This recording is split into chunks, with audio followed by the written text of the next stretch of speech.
Good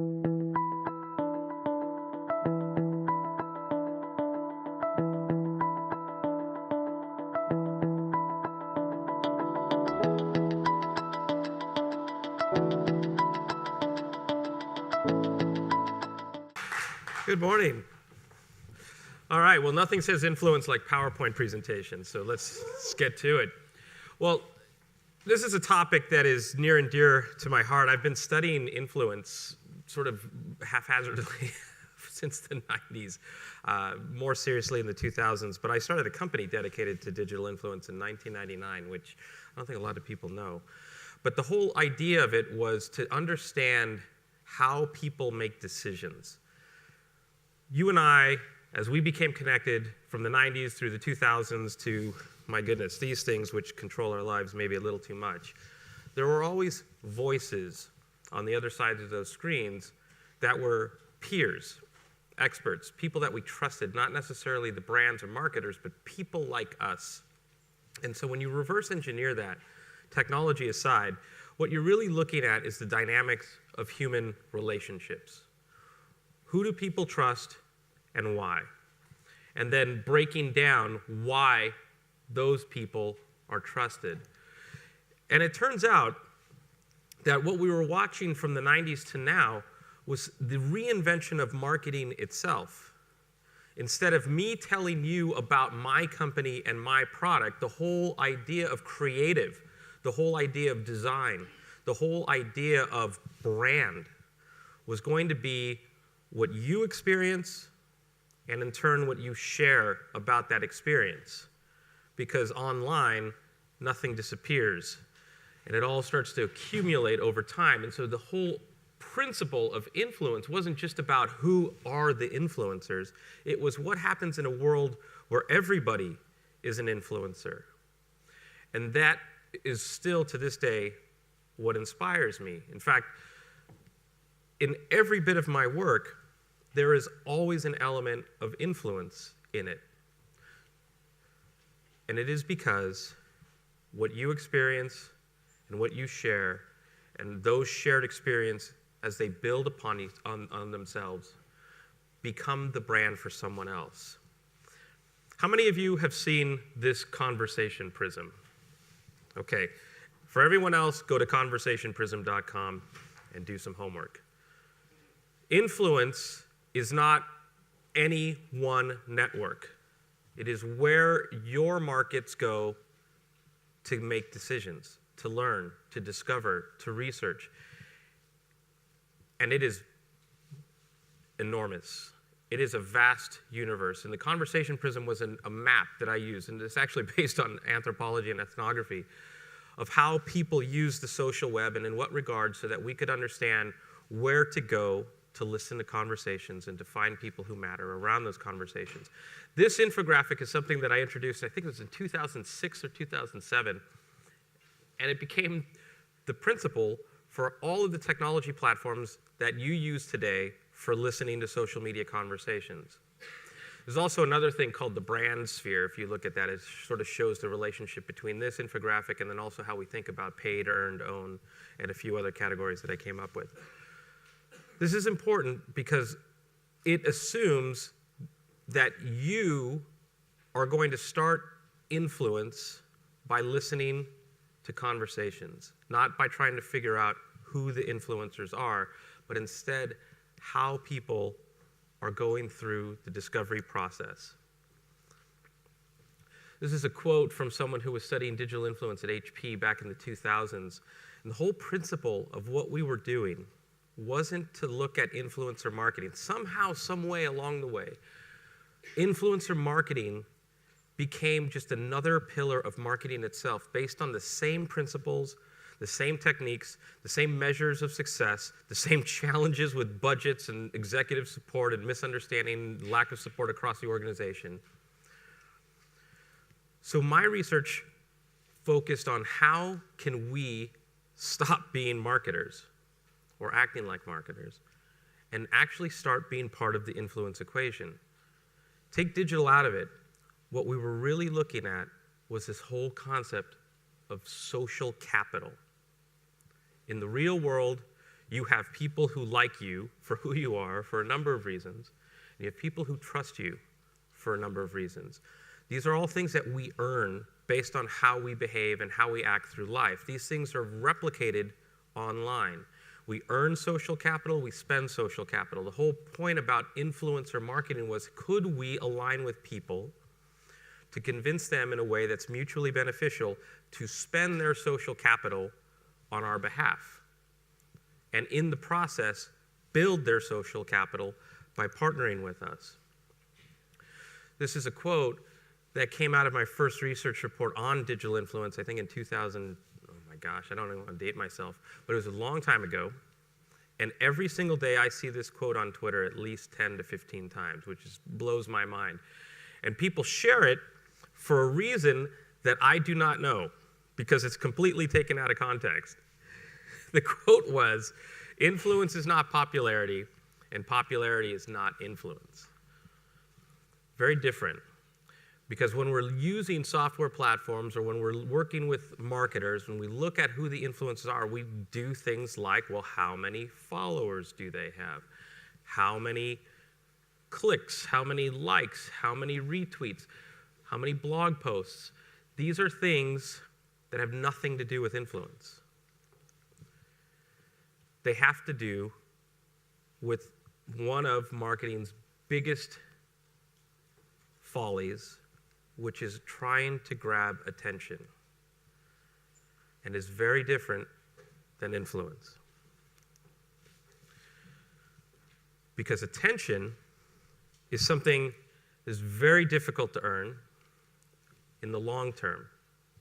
We could all publish videos with cats, and we will get attention, because cats. But does that drive changes in behavior? Turns out, especially in this era where we overuse these things, attention is a precious commodity, but it's also a currency. We earn it, we spend it. So what I'd like to share with you today is some of my work, some of my thinking around the premise of what Influence 2.0 is, both outside the organization and inside the organization. So there's a lot together that we have to learn, because these are just extraordinary times. The whole of marketing, not just influence, the whole of marketing, the whole of employee advocacy, everything about how we talk to other human beings is ripe for disruption. Because we are all, outside of our day jobs, human beings. At least I think so. AI hasn't infiltrated us yet, and robots, I'm sure, are around the corner.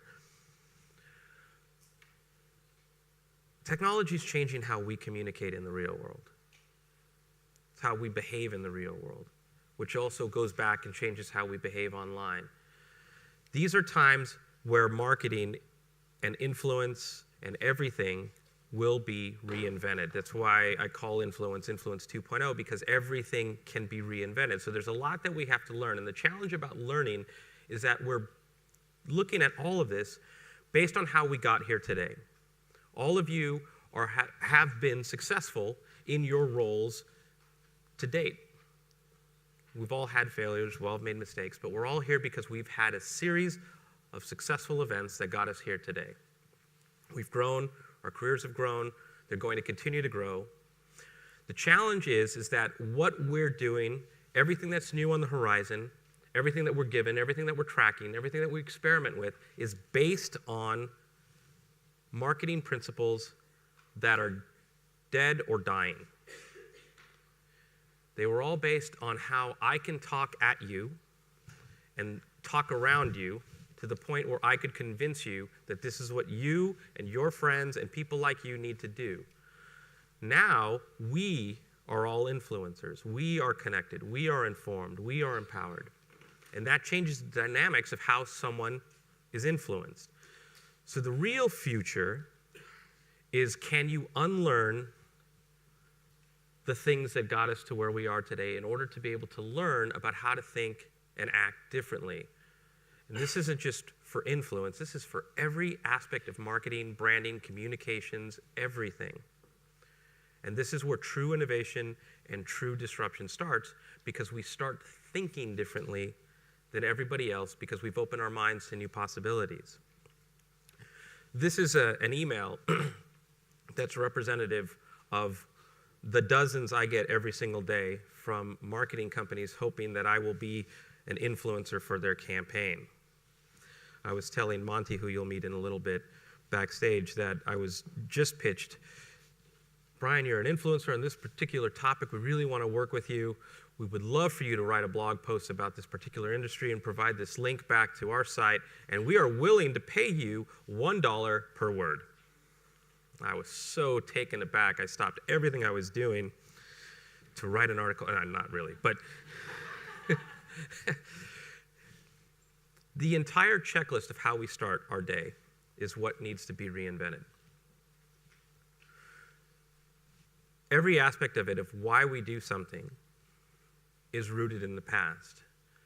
Now we have to think differently in the way that another human being makes decisions.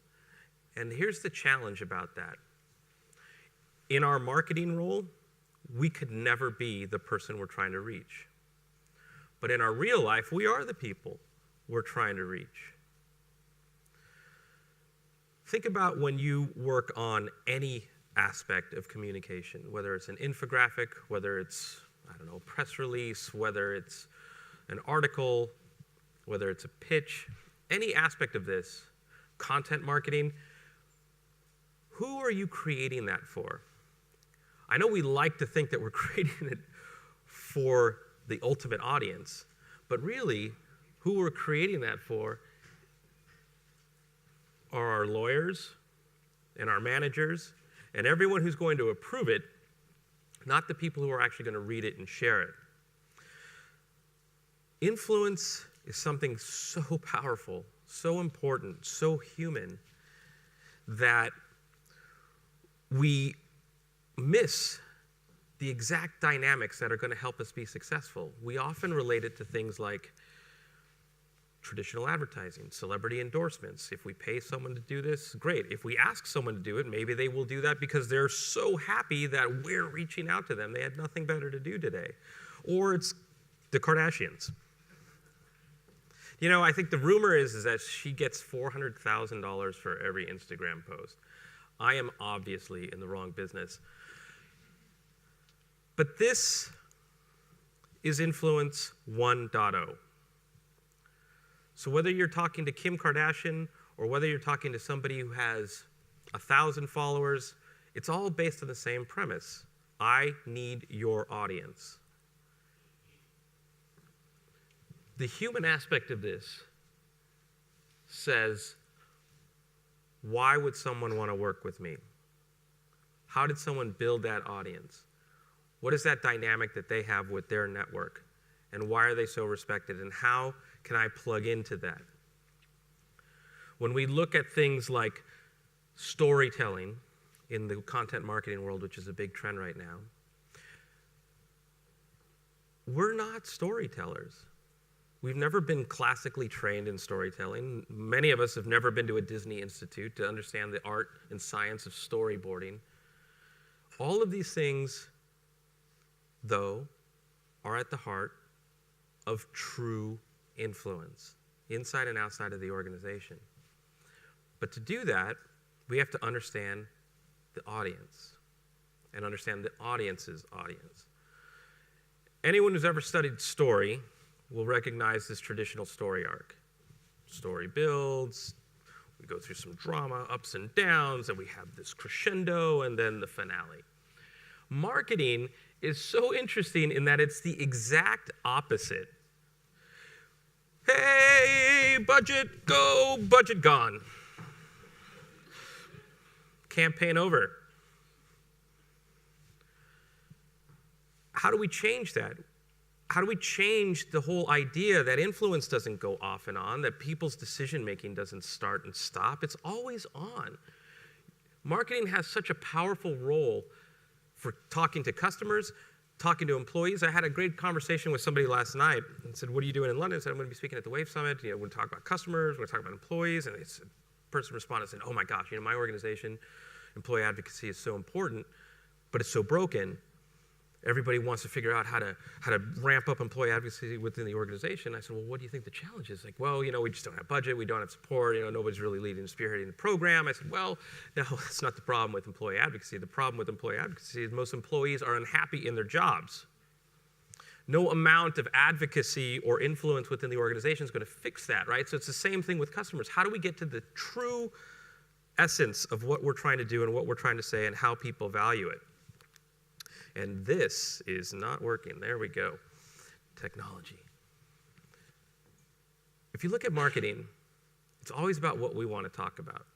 And yet, in real time, people are having conversations about what they want to talk about. When we think about our everyday checklist for what we're trying to do, is we're trying to figure out how to bring those worlds together. How to help people become part of our sphere of influence, how to really bring the whole idea of monologue to dialogue, because we're not doing it right. I have this really cool project that I'm working on right now where I'm studying how people relate back to the messages and the content from their favorite brands, and it turns out that so many of them are being turned off that they're actually breaking relationships with companies. And if you think about it, it makes all the sense in the world. I mean, for example, I love opening my laptop every morning with a cup of coffee and reading through all of the emails I get from the brands who think I want to hear from them. Not really. Just kind of playing that scenario out to make some of you feel better. This is all real stuff. And yet it's so commonsensical, which is funny. I think that common sense is one of the most uncommon things out there. But when we go to work, we're part of the problem. When in fact, all of society itself is changing as a matter of this connectedness. I call it the ecosystem.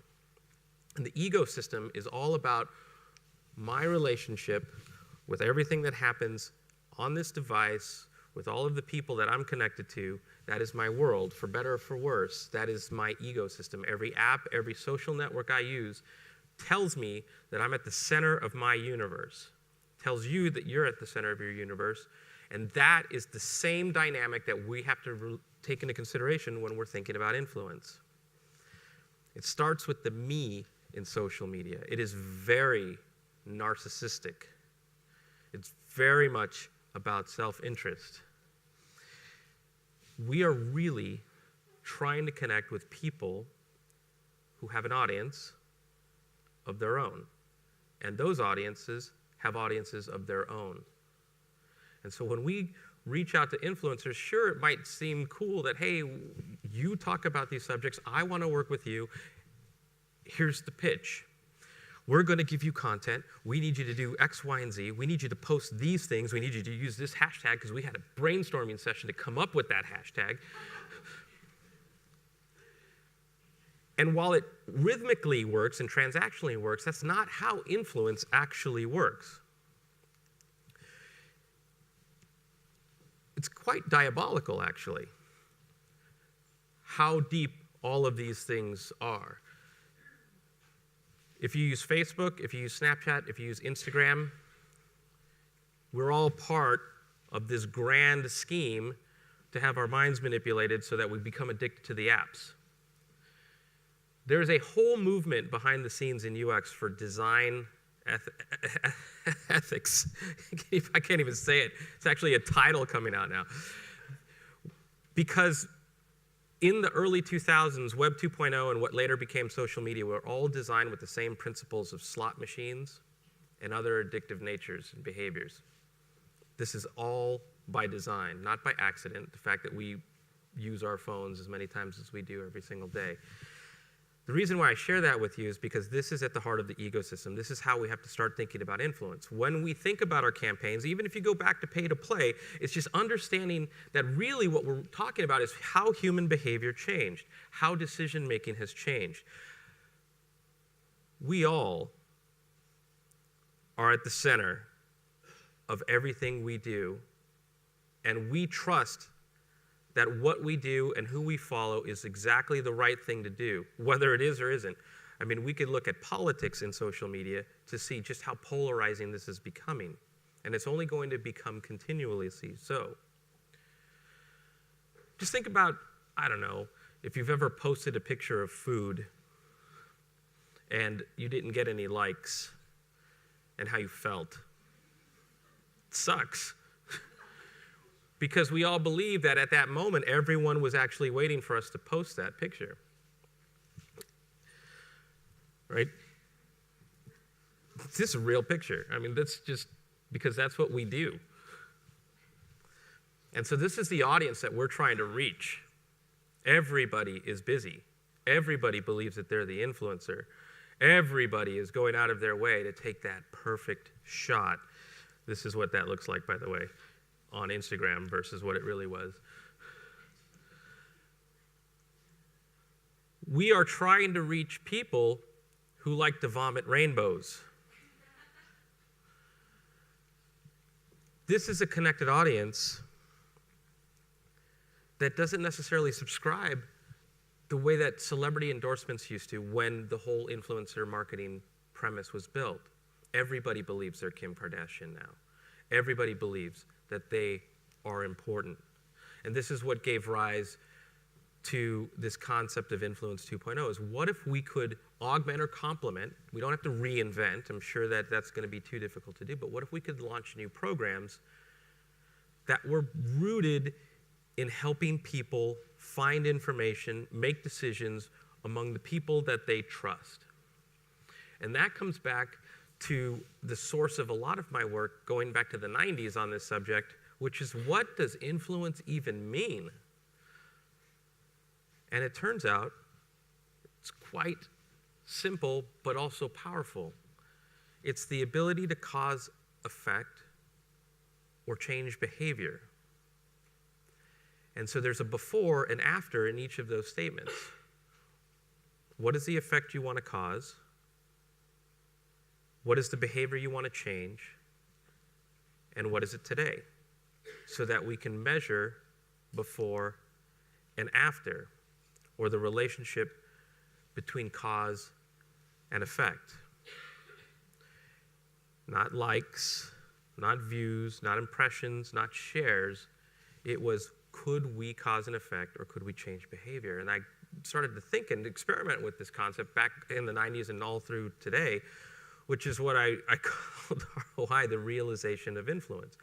Could it actually become an action? And not that you can actually read this, but this is what the architecture looked like around an influence program and a content program and a social program that was aimed at learning and then understanding behavior, understanding the networks of influence, understanding what people were asking and what people were looking for, and then building up programs that address that to cause effect and or change behavior. None of us can get around the fact that we have to document proof that this stuff works. But when you put it to something tangible like effect or behavior, and before and after, you can actually start to put together KPIs and overall programs that show that this stuff works, because it does. But it has to start with the ultimate audience, not our brand objectives or our marketing objectives. We have to tie business objectives to what matters most to the people that we're trying to reach, and then also what matters most to the people who reach them. All of this actually gets really interesting, really human, really personal, really fast once we start asking different questions and looking at people differently. Turned out that when you look at the ultimate outcome, it changes how you start. It changes how you talk. It changes who you talk to and talk through, because what you start to learn along the way is that there's people on the other side of that screen. Who knew that we could learn from them, we could be inspired by them, and we could reach them in ways that were going to be really powerful. Right now, one of the biggest opportunities for all of marketing is trust. Because we're so informed and connected and empowered, we're also a bit more narcissistic, we're also a bit more elusive, we're also a bit more demanding and impatient. So when we need to make decisions about what to buy or where to work or what to do, it all comes down to trust. This is why transparency and authenticity are becoming so huge right now, because we're really looking at who to trust. So think about this as a complementary program to how you think about influence today. Right? I'm not asking you to replace what you're doing, but I am asking you to start to invest in this process. Every year, Edelman publishes the Trust Barometer. I find it super interesting because every single year, it continuously says the same thing. We don't trust companies, we don't trust CEOs, we don't trust politicians, but we trust people like me. And that is social media. But that's also life. We trust people like ourselves, which is why influence is so powerful. Not just influencer marketing, but influence itself is so powerful because people are looking at others like themselves. So it comes back to this whole conversation of social capital. All of our interactions build that capital. How we respond, what we share, how, why. All of these things sort of build up who we are and what's valued or how we're valued by people. And that can be measured not by followers, but by what happens when we say or do something online, right? So many exchanges of potential influence needs to be designed. And at this are some very core pillars online that also play offline as well. Am I an authority on a particular subject? Do you like what I have to say?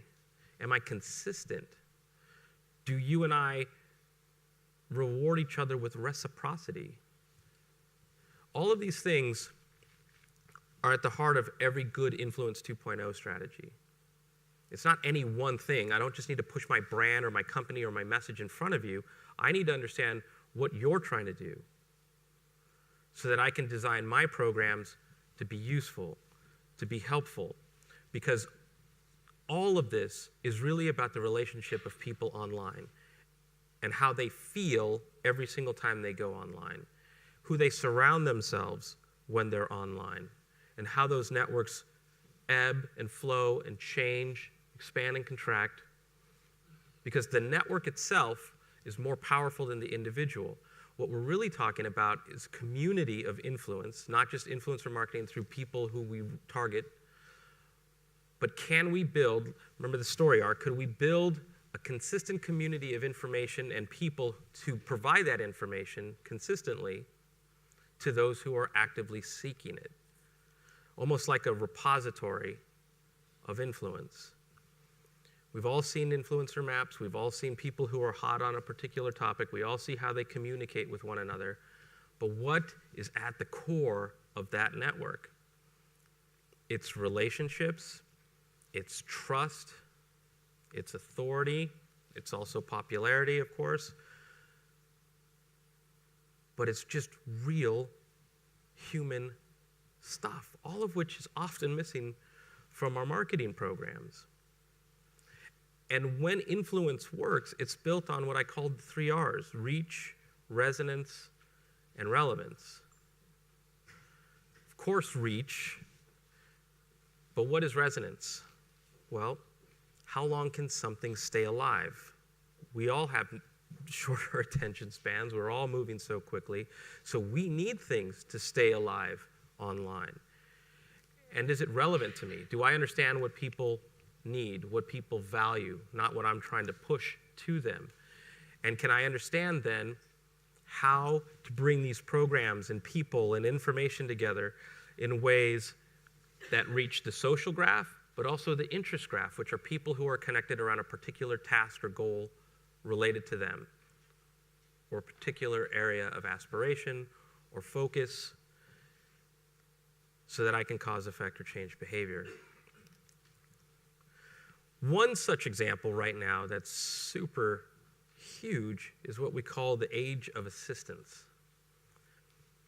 And this changes the whole nature of what content and social and mobile and influence marketing is really about, because it focuses on a particular task, on what people are doing, so that we could measure utility. So think about this. When you go to make a decision, many of us are increasingly going to our phone and searching. We're going to Google, we're going to YouTube, we're going to social networks, we're going to message boards, we're going to Amazon. We're going places to search. And we're doing that more and more every single day because we are connected. And we're also becoming sort of, I don't want to call it a micro-influencer, but we are becoming influencers in our own regard. Utility, actually right now, is the next big thing. I do a lot of research with Google, and we're observing behavior on how mobile phones are changing people's behaviors. And Google is doing this because Google is recognizing that how people are searching is completely changing how Google needs to operate as a business. So think about this. 2 years ago, you probably would break out your phone if you're out and about with friends and say, let's say you're hungry, and you go to Google and say, Thai restaurant, particular city, or code, or whatever you normally do, and then you get some results back. 1 year ago, you would type Thai restaurant near me. Now, you just type Thai restaurant, because we're starting to trust technology and lean on technology more and more without ourselves even knowing it and expecting those results to come back. What's not happening, though, is that businesses are not helping themselves as people are changing how they search, how they research, what they look for, who they trust, and why. And so Google is having to do all of this research to try to convince brands and convince marketers, this is how people are behaving, and what you're doing today isn't working. Websites aren't working, your content isn't working, your videos aren't working, because that's not how people are making decisions. And so they're trying to help businesses fix themselves, because if you don't have a good Google experience, you're not going to blame the businesses that you don't like, you're going to blame Google. And so they're trying to help you understand what people are doing. And there's 3 big trends that are happening right now that I think could be the premise for solid pilot programs on Influence 2.0. One is that everybody's researching everything. 2 is that people have high expectations for the content they're seeking in order to take the next steps. And 3, we're all impatient.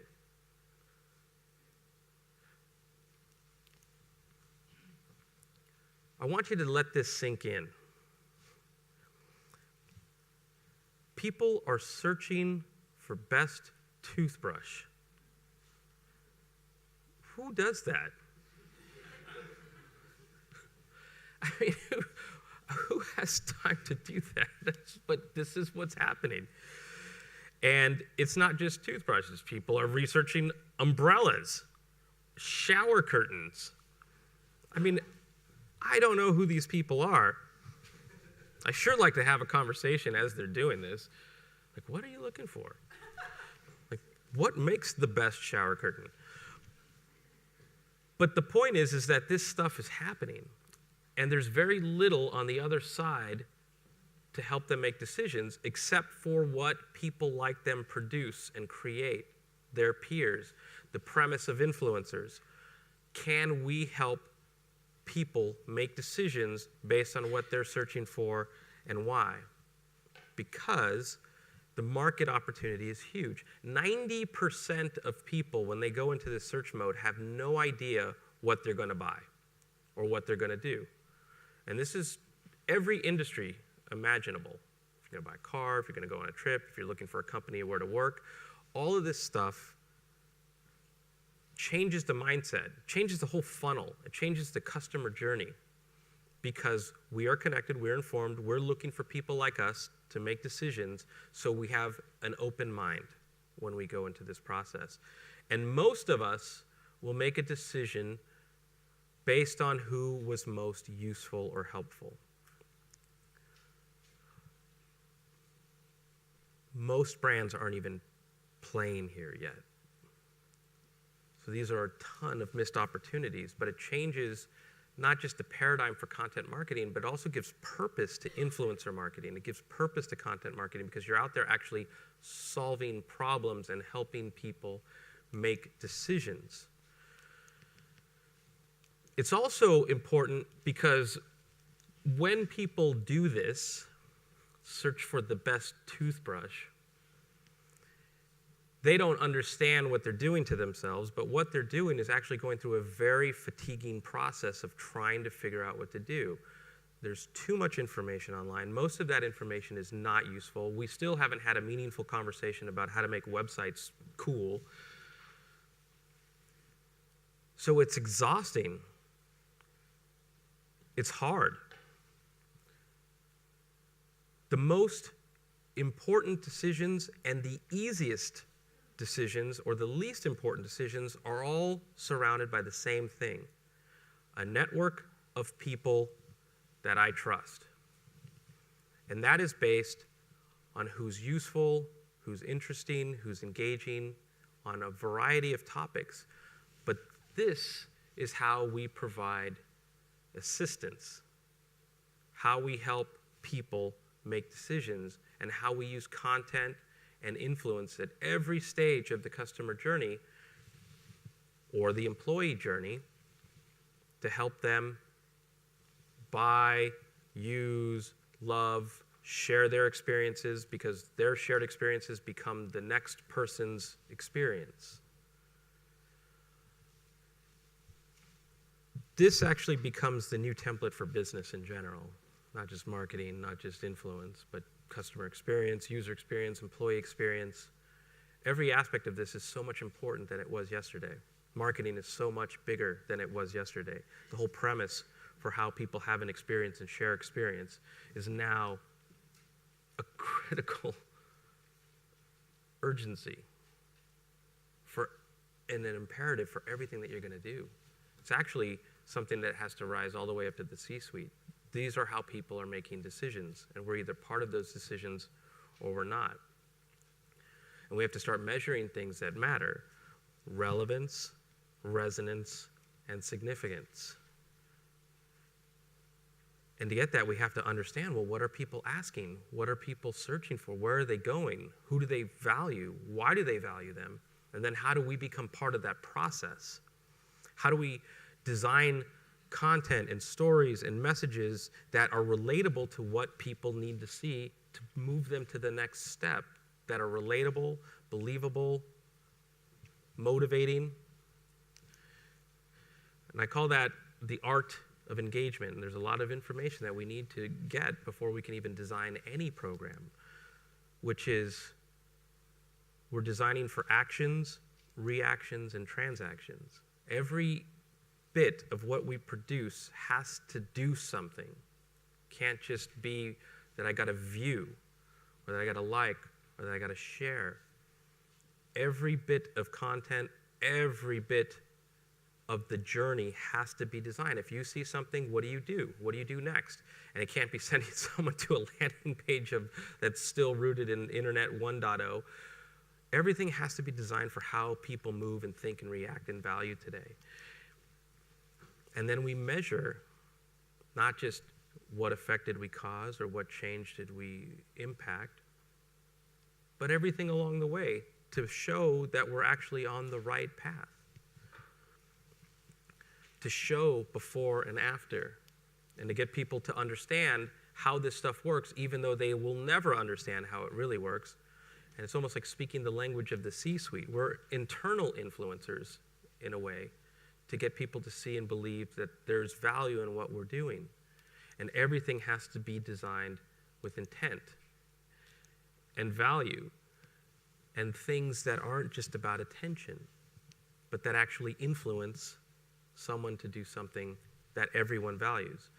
My influencer values it because they're part of this equation, and they earn more trust, they earn more social capital, and that the ultimate audience and the audience of audiences feels the value because they got what they needed in those moments and helped them move on. We are the influencer in that regard, because now we are actually helping people connect and make decisions and love the decisions that they made based on how we, as influencers inside and outside of the organization, shaped the conversation, how we shaped behavior. Because what you're doing with all of this work is you're actually building a community of people of shared value, utility, usefulness, not just entertainment, that doesn't go away, but you're adding this whole new dimension of value to a conversation where it's just missing and people are begging for it and they're searching for it. They're searching for best toothbrush because they can't figure it out otherwise. They don't just trust what's on the display at the store anymore. They need what's best for them. And this is only going to continue to ramp. So the more that we can understand this, the better suited we are, of course, but the more empathy we gain by just understanding how people are different and designing for that and building a community where there's value in belonging to that community, not just by the numbers, but because of the value that's exchanged within those communities. So I'll leave you with this, and I think we'll go to Q&A with Monty in a second, is it's got to start somewhere. There are plenty of playbooks out there that talk about influence and influencer marketing. There's plenty of blog posts, there's plenty of conferences about it. But what really matters is what are you going to do differently when you go back to work, when you go back to the office, when you start thinking about people as human beings and understanding that their world, that relationship that they have with their mobile device and the people behind the screen is all based on real purpose. People are actually trying to do things and they can't find what they want easily. And that is a huge opportunity. It's a huge gold mine for all of us. Not to be marketers, but to actually just be useful in a world where utility is actually rare. Because we're all so busy talking at people that we're missing the real value of relationships, what we value in other people, and the social capital that we earn as a result. So I'm inspired by this moment because this is the moment where all of marketing starts to change. This is why we're at this conference, I believe, is that internal communications, external communications, all have to now be rooted in the accidental narcissist and how people behave, why, who they trust, what they're asking, what they value, and reverse engineering that so that we don't just identify who is of value to them, but how we can make their relationship with one another stronger and then ultimately stronger with us. So together, we change the future of marketing. Thank you very much.